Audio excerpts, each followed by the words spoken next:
This, our country and all its people, could be in danger of nuclear attack in minutes by enemy missiles, in hours by enemy aircraft.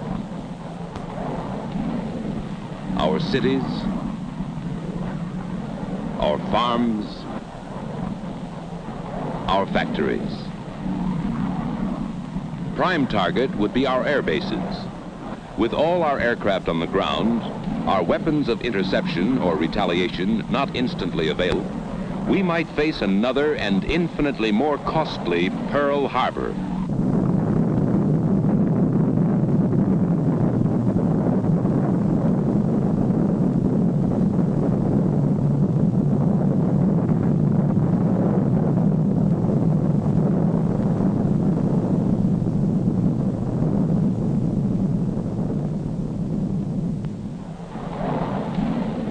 To avoid surprise disaster, some of our aircraft must always be in the sky or on the alert, carrying nuclear weapons. These weapons are always unarmed. They will be armed only following a decision by the President of the United States. Only these ready aircraft with nuclear weapons can form our first-line deterrent force in peacetime, our sure striking force in case of attack.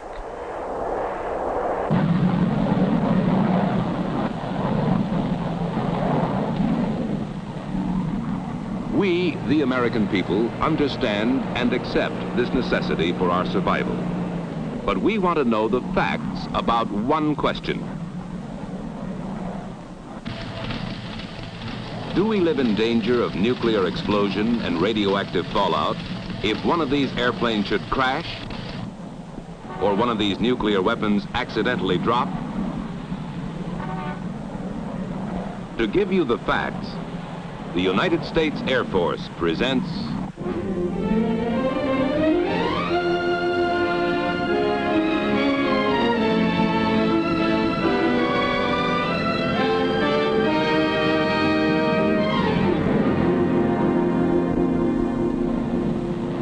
This bomber carries a nuclear weapon. It is a well-designed, carefully maintained, skillfully flown airplane. But airplanes just like it have crashed and burned. There was no nuclear explosion, no radioactive fallout. These are the facts. The bombardier watches over controls as safe as human ingenuity can make them to prevent accidental bomb release. But nuclear weapons have been dropped inadvertently. There was no nuclear explosion, no radioactive fallout. These are the facts. And specially instrumented aircraft verify these facts in a continuing nuclear safety program that tests our nuclear weapons under controlled conditions that simulate every conceivable hazard. Vital to this nuclear safety program is Air Force Special Weapons Center at Albuquerque, New Mexico.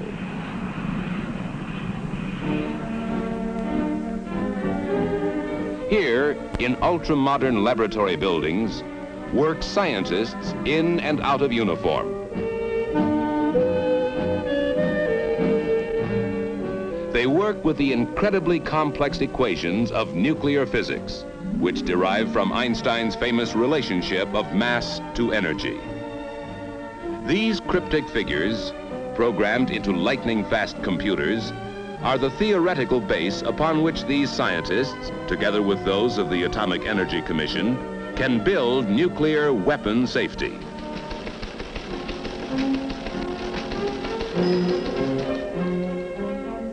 By research, design development, and laboratory test, they ensure weapons not yet built against accidental nuclear explosion.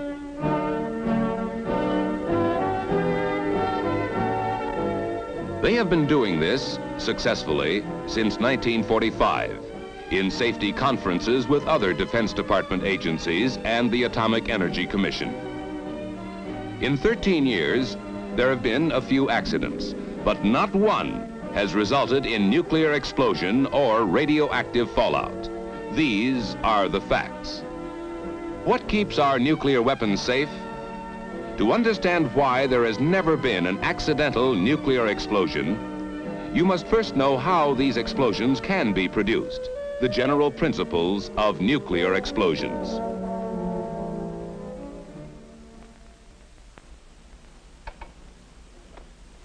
Any explosion is the result of a very rapid release of a great amount of energy. Conventional explosions result from the rearrangement of whole atoms in some explosive material. For example, in TNT, the rearrangement of whole atoms of hydrogen, carbon, nitrogen, and oxygen produces explosive force. On the other hand, nuclear explosions result from the rearrangement within each atom. This may be a joining together or fusion, as in an H-bomb, or the splitting apart or fission, as in an A-bomb. At present, an H-bomb explosion starts with fission. So the splitting of the nucleus of the atom is the basic principle of nuclear weapons. All matter is composed of one or more of the 100-odd elements. Of these, the atoms of the metals uranium and plutonium can be most readily fissioned to cause nuclear explosion. These elements are mildly radioactive. They emit short-range, low-penetration alpha particles while in their unfissioned state. These alpha particles do not have the harmful effects of the longer range and stronger gamma rays, which are given off by certain elements such as radium or by the products of nuclear fission. The atoms of uranium and plutonium are among the heaviest. Heavy because the nucleus of each atom contains large numbers of the fundamental particles called protons and neutrons. When a free neutron hits this nucleus, it splits into two parts, releasing more neutrons which may go on to split other nuclei. The resulting fission products become highly radioactive, emitting the long-range and dangerous gamma rays. The split nucleus weighs less than the whole one, and this difference in weight is released in the form of energy, nuclear energy. After fission, harmful gamma radiation. Before fission, innocuous alpha radiation.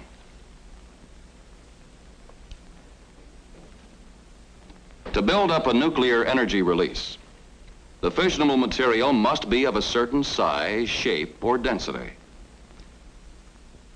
Then one of the neutrons escaping from a split atomic nucleus will, in turn, split another, and a chain reaction is set up.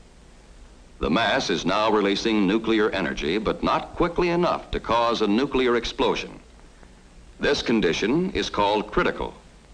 If the mass is now suddenly increased, so that more neutrons are trapped each time an atomic nucleus is split, a multiplying chain reaction is maintained.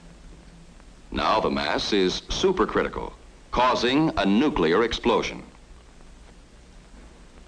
Density of the fissionable material can be as important as mass in building up a nuclear explosion. The same sphere can be compressed so that the atoms are closer together and neutrons split more atomic nuclei, making the smaller mass critical. If compressed still more, a multiplying chain reaction sets in, causing the mass to become supercritical in a nuclear explosion. Nuclear weapons make use of both of these principles. A gun-type device can increase the mass of fissionable material to a supercritical state instantaneously. One subcritical mass is propelled forcibly into another by an ordinary powder charge. The increased mass becomes supercritical. A multiplying chain reaction builds up until the nuclear explosion. Obviously, if any mechanical device keeps these two subcritical masses apart, the weapon is nuclear safe. Applications of this fact prevent accidental nuclear explosions in gun-type weapons. Another kind of nuclear weapon is the implosion type. It compresses the fissionable material to greater density to make it supercritical. To do this, the sphere is enclosed by a shell of ordinary explosive designed to direct its explosive force inward. This effect is called implosion. The detonators attached to the explosive are connected to a complex firing device which can fire every detonator simultaneously.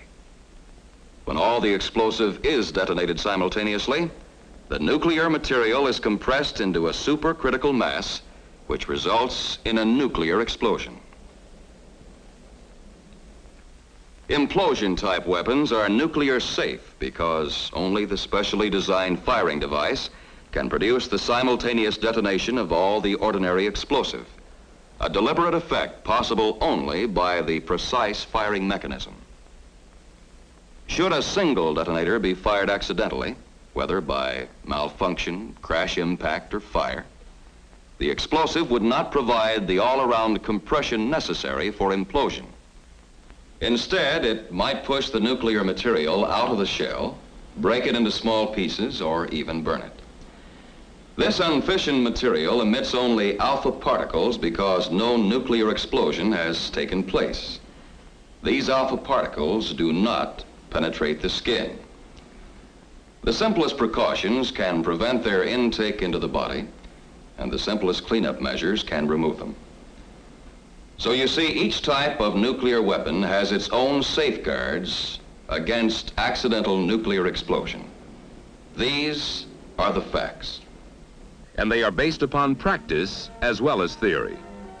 Specially instrumented aircraft fly the tests that verify what happens inside a weapon, what accident hazards the nuclear components may have to withstand.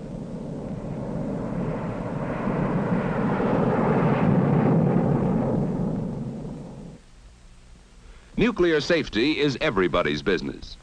Although Air Force flies the test missions, scientists and technicians from the Atomic Energy Commission and other services man the test range and evaluate the findings of the elaborate instrumentation. Drop tests measure impact characteristics of various weapon types. They are made without nuclear components so that this precious material is not wasted. They supplement the detonation tests that have been made with the complete nuclear weapons.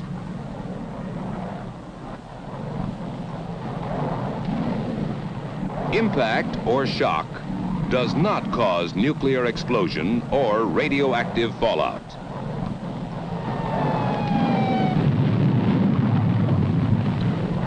What has exploded is the ordinary explosive, which is an essential part of nuclear weapons. The ordinary explosive in a nuclear weapon can be a hazard, exactly as in a conventional bomb. Depending upon the amount and location of the explosive and the speed and height of the drop, we may experience a variety of ordinary explosions. Large ones, small ones, or none at all from impact of the bomb. Beside the hazard of impact, frequent tests are run on the hazard of fire. To learn what temperatures and pressures would be created inside a weapon by an aircraft fire, various types of bombs are subjected to a flame bath of burning fuel. Because fire would also destroy the precious nuclear material, it is replaced by instruments. Their readings are compared with known characteristics of the fissionable material to assure that temperatures higher than any aircraft fire will not set off a nuclear explosion. The characteristic white flame indicates that the ordinary explosive is burning in the weapon. Sometimes the explosive detonates because of close confinement and intense heat. The effects of such explosions are measured and compared with those in an actual nuclear weapon.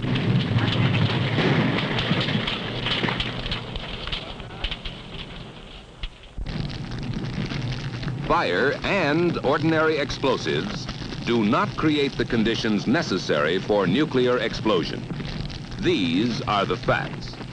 And on the vast desert ranges of the Atomic Energy Commission, the facts are verified by safety testing live prototypes of all new weapons before they go into production for our stockpile.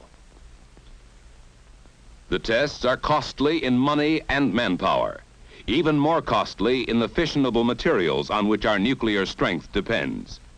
But they do provide insurance against nuclear accidents, which make them a bargain at any price. Some take place deep in the earth. Fantastically complex instruments replace the five senses. They record what happens when some of the explosive that surrounds the nuclear material of a new weapon is deliberately detonated. They record only an ordinary explosive blast. A random detonation has not created the implosion which would compress the nuclear material to a supercritical mass. There was no nuclear explosion, no radioactive fallout. Each new design must be proved nuclear safe, able to withstand accident, fire, or random explosive. Other tests with nuclear weapons are made above ground. These are also designed to test the nuclear safety of new weapon types by intentionally detonating the explosive which surrounds the fissionable material.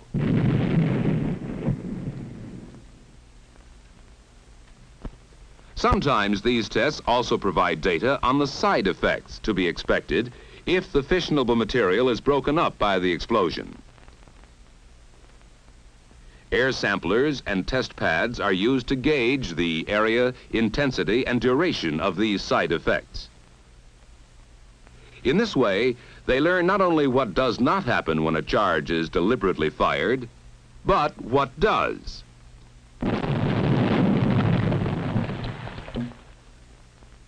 The explosive does break up the nuclear material and scatter parts of it over a small area. This fissionable material is mildly radioactive. If the explosion or fire should suspend any of this material in dust or smoke, it should not be inhaled or otherwise taken into the body in quantity. That is why the trained monitoring and cleanup crews may wear respirators until air samplers or alpha counters have determined that no injurious concentration exists.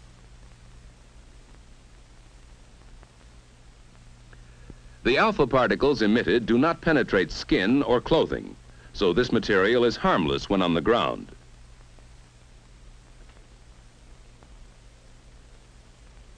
Only simple cleanup measures are necessary, plus an effort to find and save the valuable material.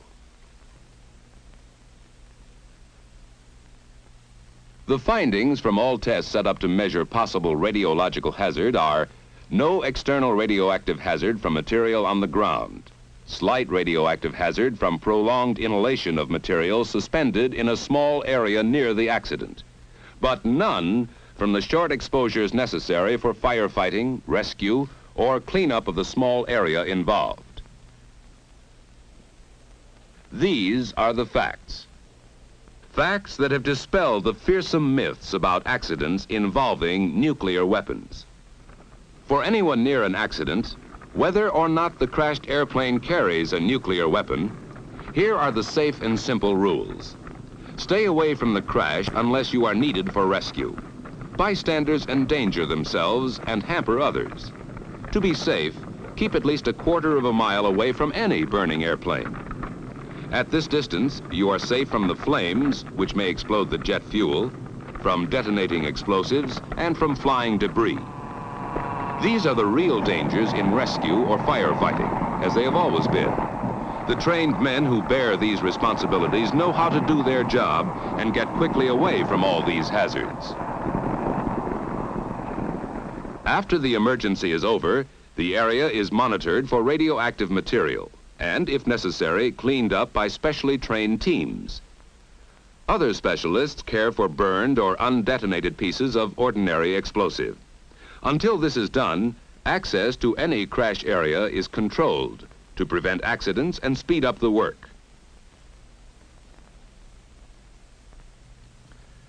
The tests you have seen have proved the safety of our nuclear weapons program over and over again. But the grim reality is the payoff. How safe is a nuclear bomber coming in for a crash landing?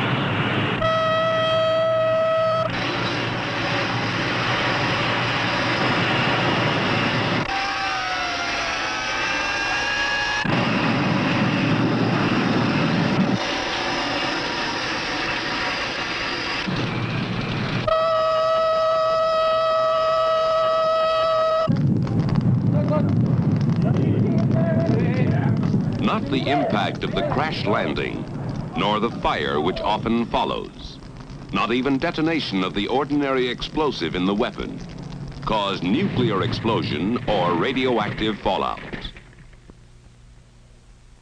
The safety that was designed in during research, built in during development, proved in the laboratory and on the range, has withstood the ultimate tragic test. These are the facts. They prove that you, the American people, can stay both safe and strong. Safe because the weapons your Air Force must carry have been tested nuclear safe. The possibility of an accidental nuclear explosion is so small as to be practically non-existent. Strong because an Air Force, nuclear armed and combat ready, stands guard against surprise attack.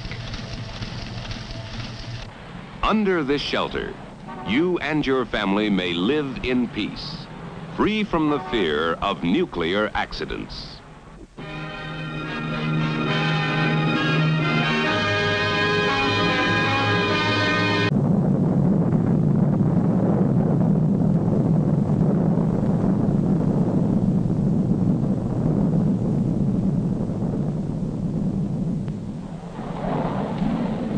To avoid surprise disaster, some of our aircraft must always be in the sky or on the alert, carrying nuclear weapons. These weapons are always unarmed. They will be armed only following a decision by the President of the United States. Only these ready aircraft with nuclear weapons can form our first-line deterrent force in peacetime, our sure striking force in case of attack.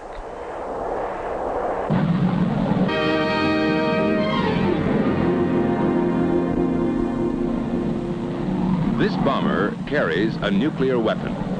It is a well-designed, carefully maintained, skillfully flown airplane. But airplanes just like it have crashed and burned. There was no nuclear explosion, no radioactive fallout. These are the facts.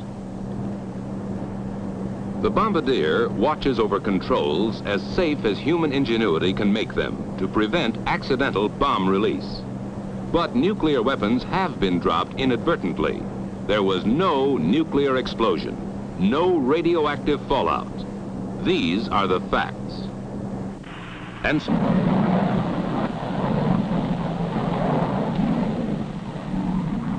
we, the American people, understand and accept this necessity for our survival. But we want to know the facts about one question.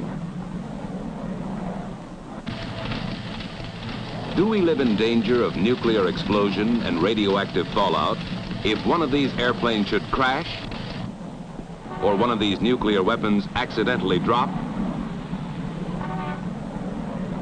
To give you the facts, the United States Air Force presents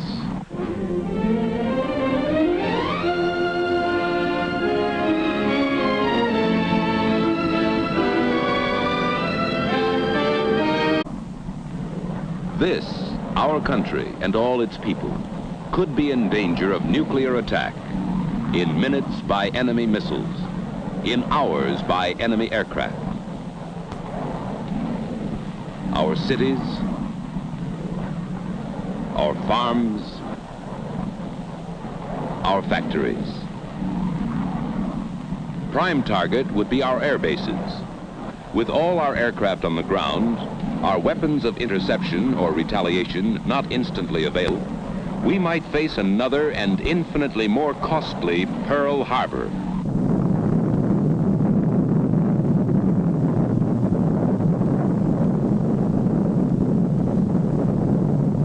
Specially instrumented aircraft verify these facts in a continuing nuclear safety program that tests our nuclear weapons under controlled conditions that simulate every conceivable hazard. Vital to this nuclear safety program is Air Force Special Weapons Center at Albuquerque, New Mexico.